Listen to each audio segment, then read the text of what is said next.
खुदा से कहो, तेरा वचन आज मैं सुनूं और कभी ना भूलूं। ऊंची आवाज में मांगो।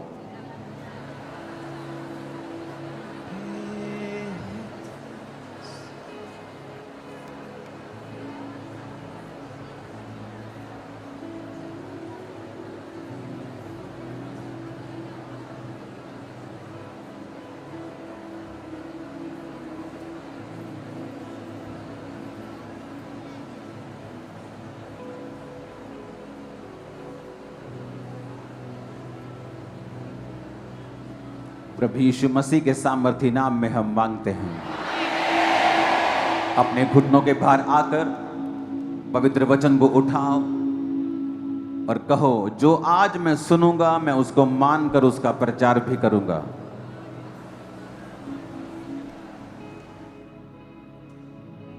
प्रभु, मेरे मन से इस वचन को कोई चुराने ना पाए। इस समय मेरे मन से सब चिंताओं को, बोझों को, डिस्ट्रैक्शंस को, पाप को, सब विचारों को, सब चिंताओं को तू उठा ले। मैं अपना पूरा ध्यान वचन पर लगाऊं और फलों को लेके आऊं। आमीन।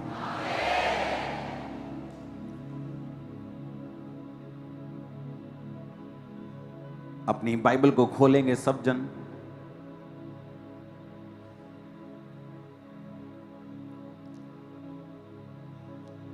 और एक इंपॉर्टेंट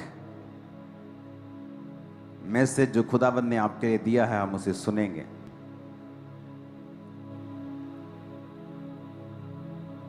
अपने पड़ोसी को बोलो, परमेश्वर जो कुछ भी कहता है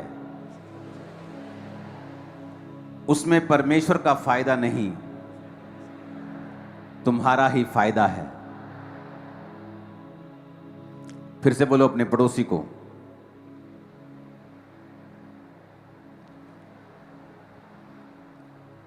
फिर से बोलो, जो कुछ परमेश्वर तुमसे कहता है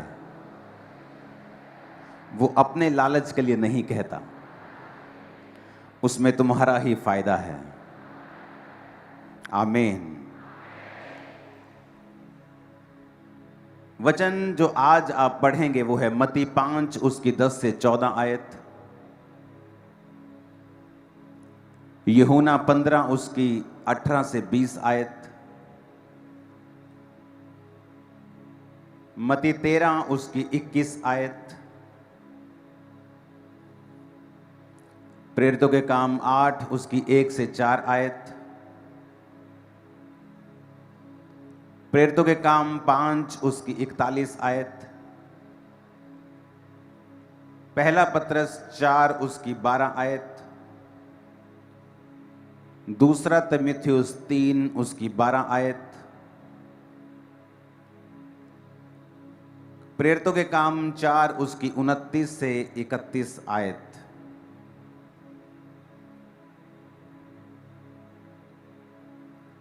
मैं फिर से एक बार पढ़ूंगा, आप उसे फटाफट लिख लें और इसको इंटरनेट पे भी डाल दिया जाए एक पोस्टर के रूप में।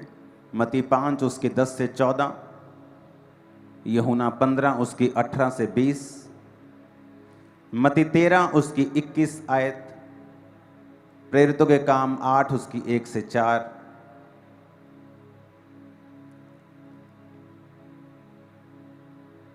इन आयतों को लिखते लिखते अपने पड़ोसी को फिर से बोलो, बोलो ध्यान से लिख। अपने पड़ोसी को फिर से बोलो, बोलो ध्यान से लिख। जो नोट करता है वो नोटिस किया जाता है परमेश्वर के द्वारा।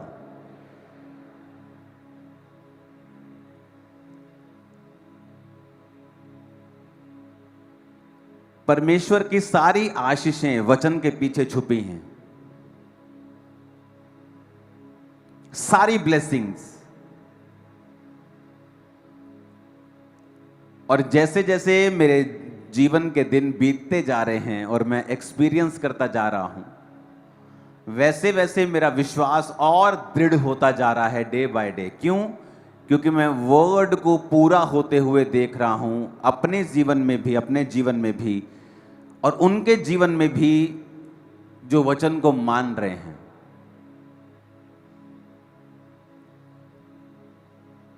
परमेश्वर ने जो मुझे मैसेज दिया था क्रूसेड टाइम, गुरदासपुर क्रूसेड में आपने उस मैसेज को सुना कि परमेश्वर ने कहा कि तुम सबको ये आज्ञा है कि जाओ और सुसमाचार सुनाओ।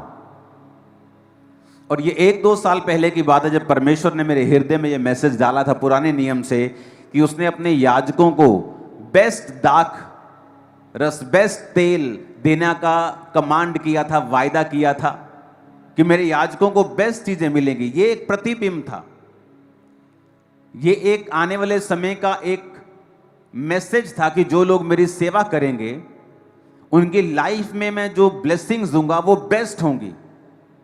पैसे वाले लोग भी वैसी ब्लेसिंग्स नहीं पा पाएंगे अपने पैसों के दम के ऊपर।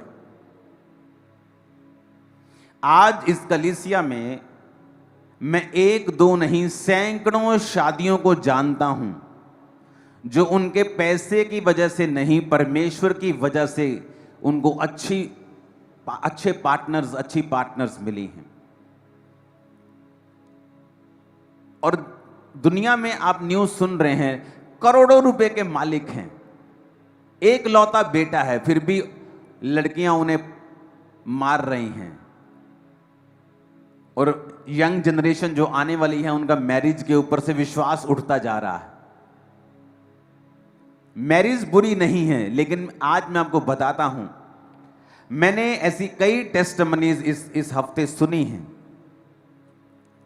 जब परमेश्वर आपको ये कहता है कि ये करना है, हमें पता क्या लगता है कि परमेश्वर मुझसे कुछ काम लेना चाहता है। मैं बड़ा फनी खान हूं जी, मैं तो बड़ा जबरदस्त आदमी हूं, परमेश्वर मेरे पीछे लगा हुआ है। हर बार प्रोफेसी होती है, प्रभु तुझे इस्तेमाल करेगा, मैं ही नहीं मान रहा हूं।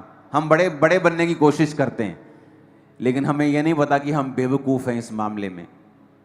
कभी इस बात की टेस्टिमनी मत दो कि मैं तो हाथ नहीं आंदा सी, रब ने मैनू इदां छुया। नो नो नो, ये टेस्टिमनी नहीं है, ये बेवकूफ़ी थी जो तुम कर रहे थे। एक टेस्टिमनी मेरे पास आई कि आप चाहे जितने मर्जी भले हों, अगर आप वचन पूरा नहीं कर रहे हैं, आप भले होने पर भी आपकी आशीषें उनसे कम हैं जो कम भले हैं।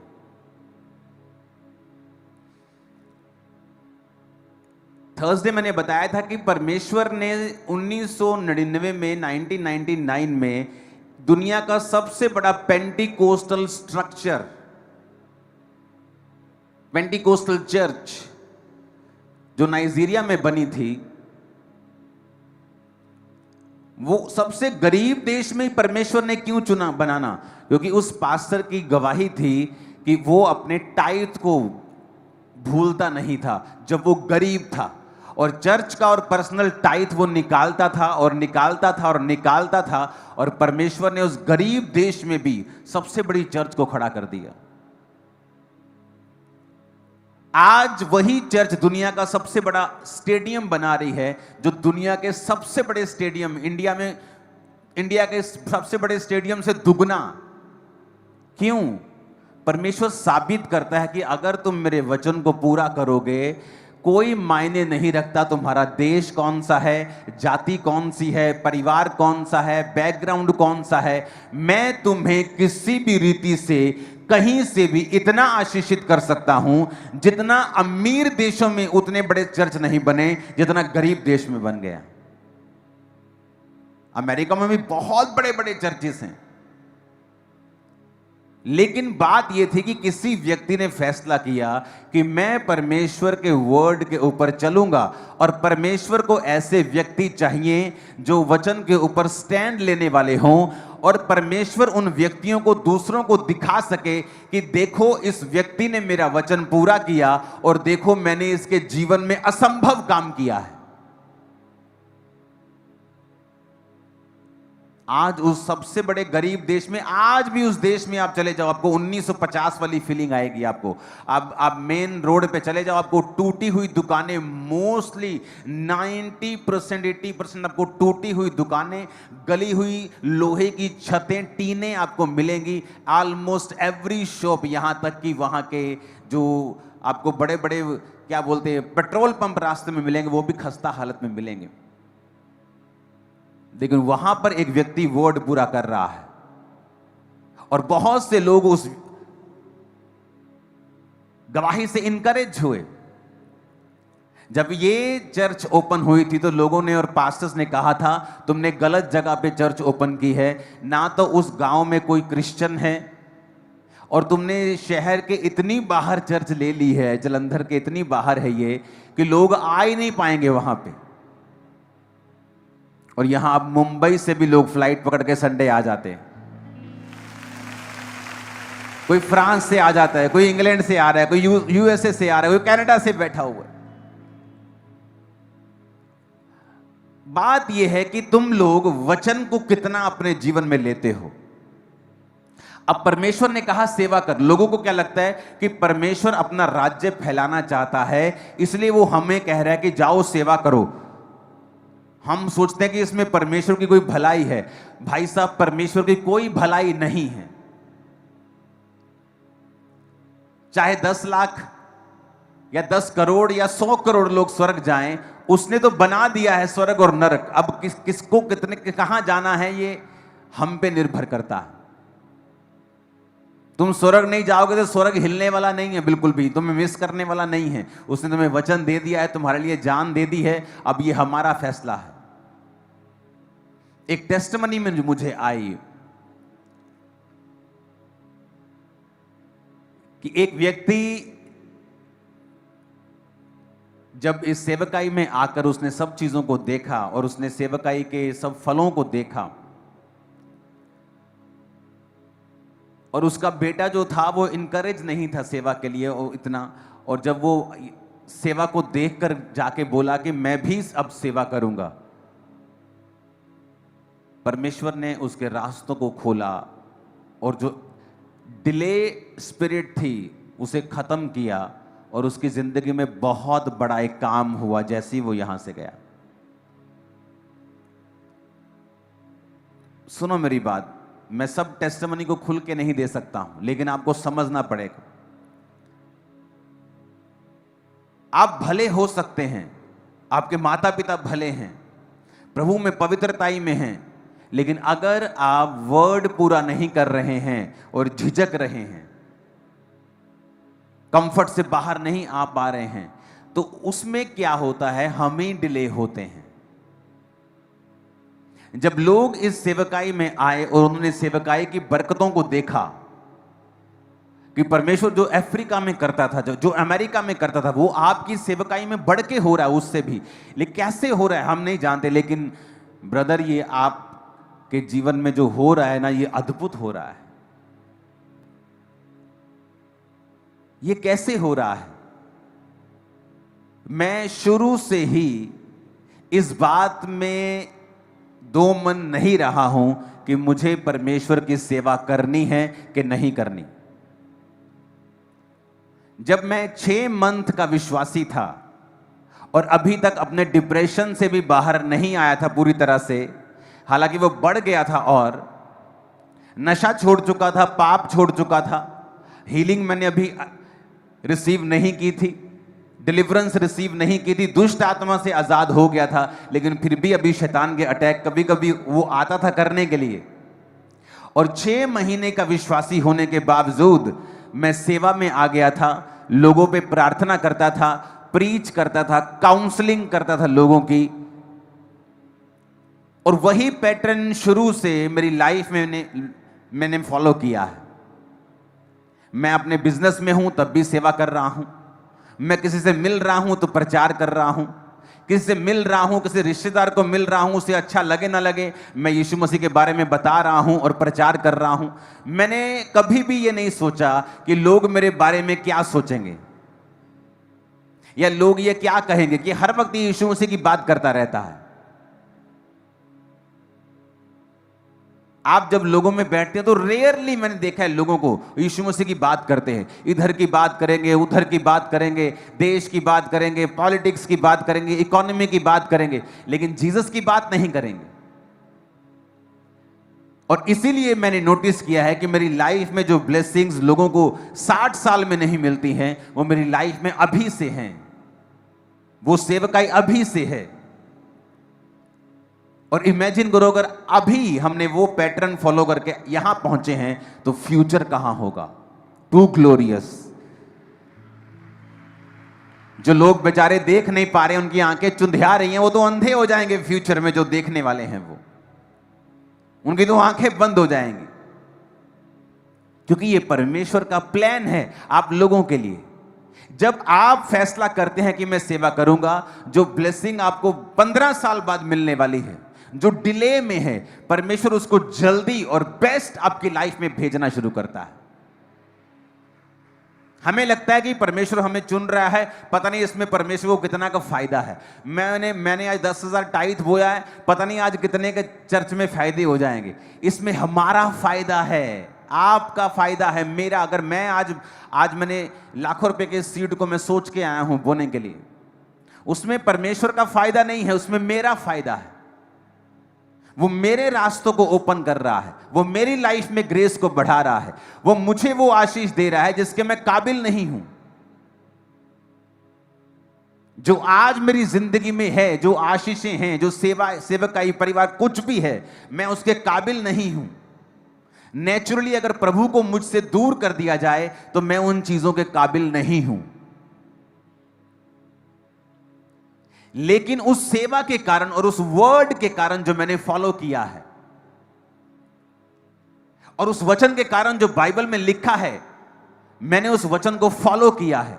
मैंने सोचा नहीं है, मैंने ज्यादा सोच विचार नहीं किया है, मैंने सलाहें नहीं ली हैं, मैंने बुजुर्गों से इस विषय में सलाह नहीं की, मैंने पास्टरों से सलाह नहीं की मुझे कैसे और कब सेवा करनी चाहिए। मैंने उसे शुरू किया है। जब तक लोग मसीह में आकर बपतिस्मा नहीं ले पाते हैं, मैं ले हैंड के साथ प्रार्थना करना शुरू कर दिया था।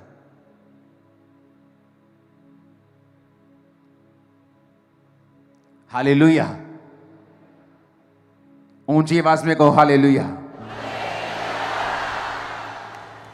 और मैंने देखा है कि लोगों ने टेस्टिमनी दी है कि ब्रदर आपकी सेवकाई से जब हमारे बच्चे उत्साहित हुए हैं और उन्होंने कहा है कि हाँ हम फुल फ्लैश सेवा करेंगे, तभी परमेश्वर ने देखो एक ऐसा काम किया जो 33 साल से नहीं हो रहा था, जो पिछले 15 साल से नहीं हो रहा था, पिछले 10 साल से नहीं हो रहा था। और परमेश्वर ने इतनी जल्दी कर दिया, हम हैरान हैं। क्यों? चाहे आप भले हैं, पवित्रताई में हैं, लेकिन जब तक आप परमेश्वर के लिए फुल फ्लैश खड़े नहीं होते हैं, वो भी आपके लिए फुल फ्लैश काम नहीं करता है। आपकी सारी दुनिया की ब्लेसिंग्स आपकी सेवा और परमेश्वर के वचन के पीछे छुपी रहती है। आप एक डॉक्टर हो सकते हैं राइट नाउ चर्च के अंदर, बहुत से इंडिया के बड़े बड़े हॉस्पिटल्स हैं, बहुत बड़े बड़े जो बिलियनियर्स के हैं, और वहां के डॉक्टर्स इस चर्च को फॉलो करते हैं। आप एक बड़े डॉक्टर हो सकते हैं, लेकिन आपकी मेजर मिनिस्ट्री है प्रचार करना, आपकी सेकेंडरी मिनिस्ट्री है लोगों को हील करना एक डॉक्टर के रूप में। आप एक इंजीनियर हो सकते हैं, आपकी सबसे पहली सेवकाई है प्रचार करना, और इंजीनियर आप इसलिए हैं कि आप अपने जैसों को प्रचार कर सकें, अपने परिवार का पेट पाल सकें, अपना जीवन गुजारा कर सकें और परमेश्वर के रास्ते में अच्छी तरह से चल सकें। इसलिए परमेश्वर ने आपको वो कमाने का जरिया दिया है।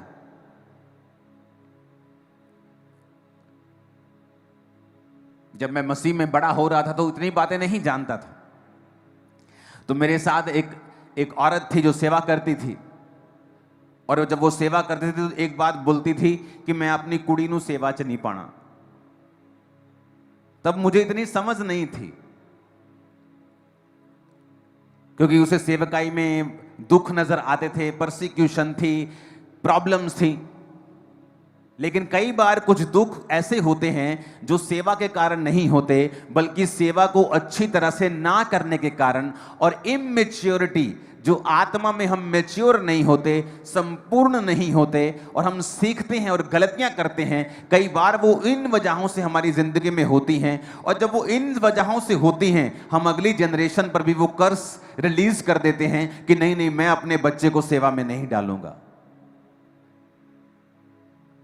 कई बार पास्टर जो खुद नहीं बोता, खुद टाइथ नहीं बोता, खुद बीजों को नहीं बोता है, और वो खुद फाइनेंशियली तंग होता है, और जब बच्चे अपने पिता की ओर देखते हैं और देखते हैं कि इसको हमारी फीस कलेक्ट करने के लिए संघर्ष करना पड़ता है, घर का बिल पे करने के लिए संघर्ष करना पड़ता है, और वो ये कहते नहीं, हम सेवा में नहीं आएंगे, हम यीशु को तो मानेंगे लेकिन सेवा नहीं करेंगे, और वो दुनिया के और तरीके अपनाने लगते हैं और दुनिया के पढ़ाई करने लगते हैं। और पढ़ाई करना अच्छी बात है, लेकिन उनका जो मेन नजरिया होता है वो ये होता है कि हम सेवा में नहीं बल्कि दुनिया में से अपनी चीजों को हासिल करेंगे। और धीरे धीरे उनकी लाइफ में भी स्ट्रगल शुरू होता है, डिसअपॉइंटमेंट शुरू होती है, क्योंकि वो अपने पिता की ओर देख रहे हैं।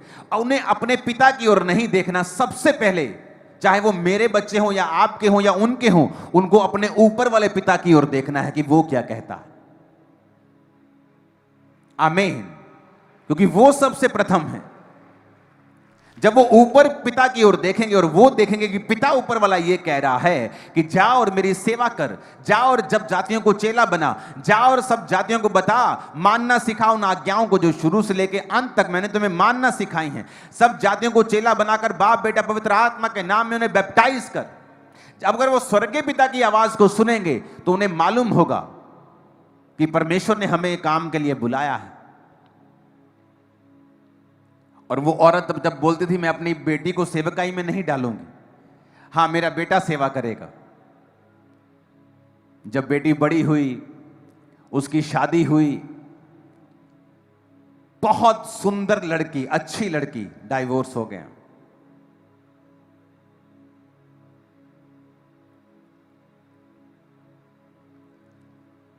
इजरायली कहते, जब उन्हें न्यूज मिलेगी सामने के देश में बड़े जायंट रहते हैं, बड़े बड़े ऊंचे लंबे लोग, हम उन्हें मार नहीं सकते, कहते नहीं नहीं असि नहीं जाना उथे।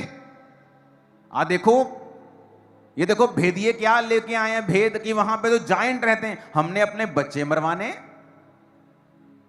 परमेश्वर कहता अब तुम नहीं जाओगे, तुम्हारे बच्चे प्रवेश करेंगे उस राज्य में, लेकिन तुम नहीं जाओगे, क्योंकि तुम्हारा अविश्वास ये साबित करता है कि अब तुम वहां नहीं जाओगे। और सोचो, सेम मुसीबत उसके बेटे की लाइफ में भी आई, उस औरत के बेटे की लाइफ में, पर बेटा निकल गया और सेटल हो गया और बेटी सेटल नहीं हुई। क्यों? क्योंकि वो सेवा में नहीं थी।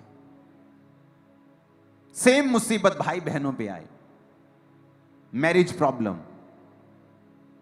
जब आप सेवा में होते हैं आप प्रोटेक्टेड होते हैं, प्रभु आपका एक्स्ट्रा ध्यान रखता है, एक्स्ट्रा ब्लेसिंग आपकी लाइफ में होती है, एक्स्ट्रा स्पीड आपकी लाइफ में होती है, ज्यादा तरीके से, ज्यादा बड़े तरीके से परमेश्वर आपको ब्लेस करता है। और वो चीजें होती हैं जो एक नॉर्मल विश्वासी अपनी लाइफ में हासिल करने में समय लगाता है और समय लगता है, और लेकिन आपकी लाइफ में वो जल्दी होता है।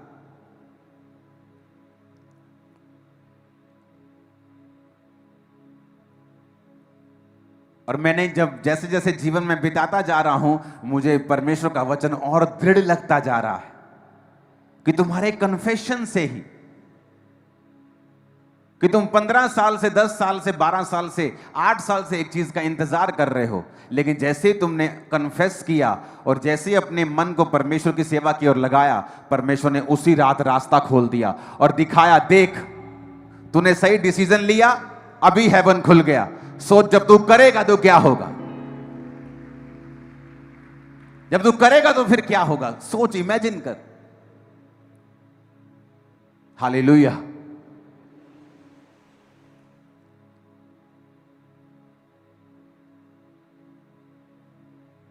आपको सेवा के लिए उत्साहित रहना है।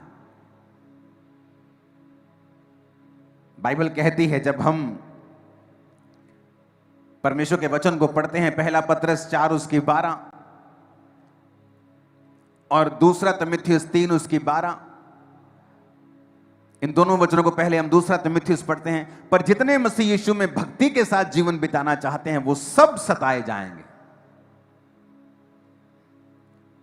प्रभु ने कहा, जो भक्ति के साथ जीवन बिताना चाहते हैं, राइचियसनेस के साथ जिंदगी बिताना चाहते हैं, वो सब सताए जाएंगे।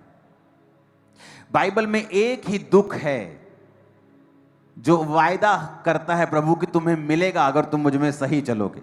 बीमारी का वायदा नहीं है, बीमारी वचन के खिलाफ है। जब आपको हो तो उससे डांटें। वो धर्मी को हो सकती है, लेकिन धर्मी उसके खिलाफ रहे, धर्मी उसके खिलाफ प्रेयर करे, धर्मी उसके खिलाफ चले,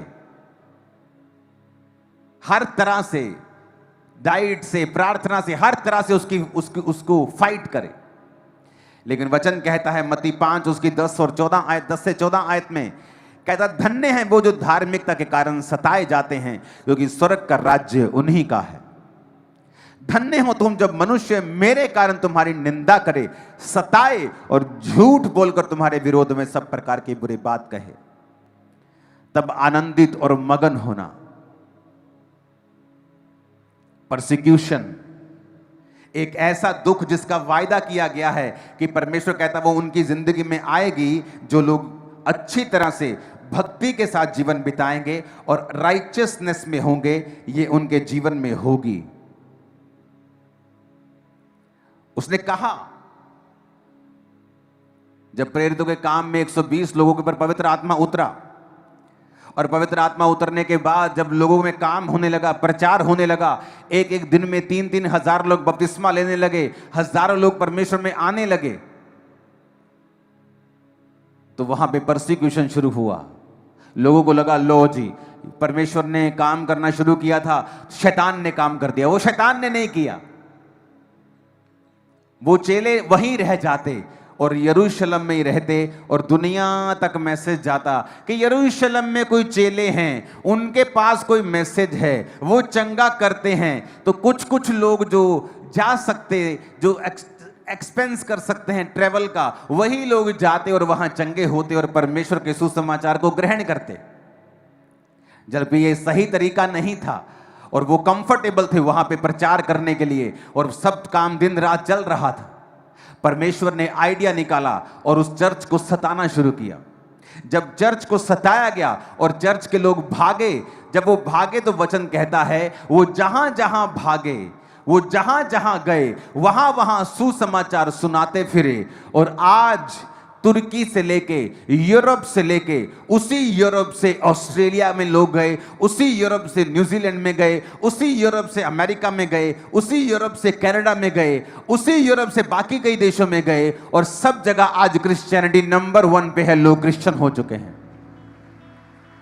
क्या किसी ने सोचा था कि वो परसिक्यूशन जो आज हम 12 चेलों को दे रहे हैं, इन 120 लोगों को दे रहे हैं, ये 3000 बपतिस्मा लिए हुए लोगों को दे रहे हैं, ये एक दिन 500 करोड़ बन जाएंगे? किसी ने सोचा नहीं था। जब आपकी परसिक्यूशन होती है, किसी ने सोचा नहीं था। जब आपकी परसिक्यूशन होती है, 2022 से पहले पंजाब में हर व्यक्ति मसीहत को नहीं जानता था, लेकिन आज अगर पंजाब में किसी भी घर में आप क्रिश्चियनिटी की बात करेंगे, तो चाहे वो आपको लाइक करें या डिसलाइक करें, वो आपको जानते हैं जरूर। और इंडिया में ऐसा हो रहा है, परसिक्यूशंस हो रही हैं, क्रॉस उतारे जा रहे हैं चर्चिस से। घबराएं मत, घबराएं मत।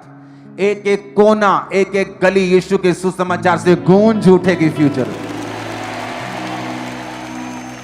उनको मालूम होगा कि यीशु मसीह धर्म परिवर्तन करने नहीं आए हैं। अगर ये धर्म का काम होता, अगर ये किसी धर्म का काम होता, तो हम लड़ते तलवारों के साथ और धर्म को बचाते जिस तरह आप बचा रहे हैं। लेकिन ये धार्मिकता है। परमेश्वर ने कहा वो धार्मिकता के कारण तुम सताए जाओगे। धार्मिकता क्या है? अपने माता और पिता की आज्ञाओं को मानना। धार्मिकता क्या है?